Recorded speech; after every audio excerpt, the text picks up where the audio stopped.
So the question is 2026 a collapse? Or is it simply a year where liquidity and currency systems are pressured because heat outpaces cooling? Now, inflation doesn't disappear. Markets react harder.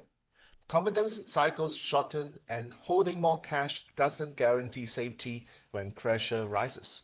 An ancient system of Chinese metaphysics observes a period of significant elemental pressure for 2026. Now, this is not a metaphor. It is an interpretation of powerful elemental dynamic also. So stick with me because I want to break down the three things that matter to you as founders and business owners. One, what the fire horse year means for financial systems. Two, how different sectors change when fire is strong. And three, what practical steps can protect you without overreacting. Now, see, the point is that preparation beats panicking. So share with someone this video who needs structure, not fear. Click like to this video and subscribe to the channel if you haven't done so. So on that note, thank you very much. Now let's move on to the first section of this video. I call it Understanding the 2026 Elemental Structure. Now, you see 2026 is what we call the Yan fire or Bing Wu year. Okay, Bing Wu hot. Pure fire, rain, and concentrated. Now, period 9 amplifies the heat. As you know, the environment is not warm, it's structurally accelerated. Now, using Bazi as a Chinese metaphysics tool, the metal elements represents currency, financial systems, banking, regulation, and structured capital. So in the controlling cycle of the five elements, fire exerts pressure on metal, forcing these systems to adjust and reshape rather than being destroyed. Fire pressures metal. Water is scarce in this year. Okay, so cooling is limited.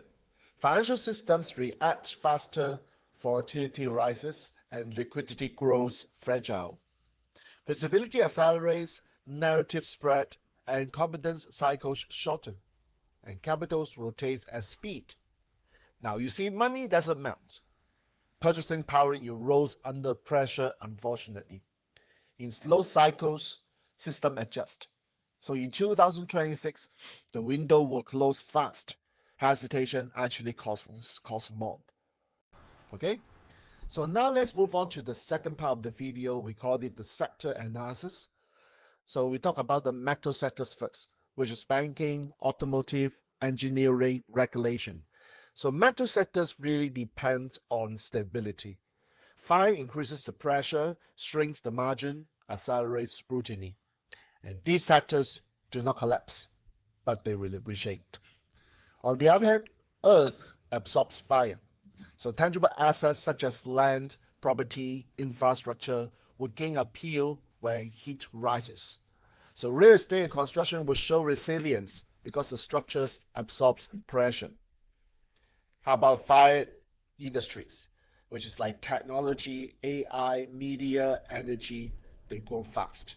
But speed attracts competition. So standing out will get harder. How about wood? So the wood element fuels fire. So media, fashion will burn bright, but risk depletion. And water controls fire, as you know. So shipping and logistics become stabilizers. Flow is valuable when heat dominates. All right, so let's move to the last part of this video. I'll call it the three-part strategic framework for adjustment. You see, sector is not the risk, timing is. So I'm offering three strategies for you to consider.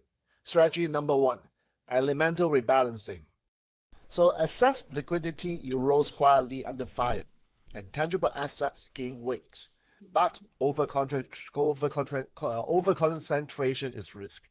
So balance matters more than labels. Convert some liquidity to earth assets. Invest in fire assets if you can. Harness acceleration. So strategy number 2 is called personal timing.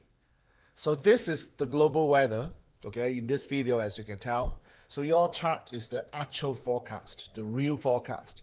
So if you thrive on fire, accelerate. If your metal is your strength, consolidate. So it's important to know your structure before you move. And finally, practical adjustments, strategy number 3. So audit your exposure and ask this question. Are you fragile to rate shifts without a cushion? Are margins thin enough that cost pressure breaks you? And are you betting on regulatory stability that may not last? Or have you built enough structure to absorb heat? Understand that this all we call it structural awareness. Don't take it as an advice, okay? So to conclude this video, fire over fire, which accelerates everything. Inefficiency will be punished. Metal will reshape. Earth will stabilize. Water will be missing, so cooling is limited. And inflation headlines are not the question, actually. The real question is this: whether your structure is overexposed. 2026 will not cool quickly. Heat tests the structure, and weakness is revealed. So the fire horse year 2026 doesn't destroy at random. It exposes fragility. It rewards discipline. So once again, if this perspective helps you look at 2026 with clarity, so that you are not anxious, do me a favor, click like to this video, subscribe to the channel if you haven't done it, and share this video with someone who is another founder, business owner who needs structural thinking instead of sensationalism. If you want a deeper look at how your budget chart connects with the 5 horse year and how to time your business decisions, you can find more information via our Destiny Architect Telegram chat. We will take a deep dive on these issues. So to conclude this video, money investment vanish in 2026, but only disciplined, structured business hold up under pressure. Hope you enjoyed this video, and see you in my next one. Bye for now.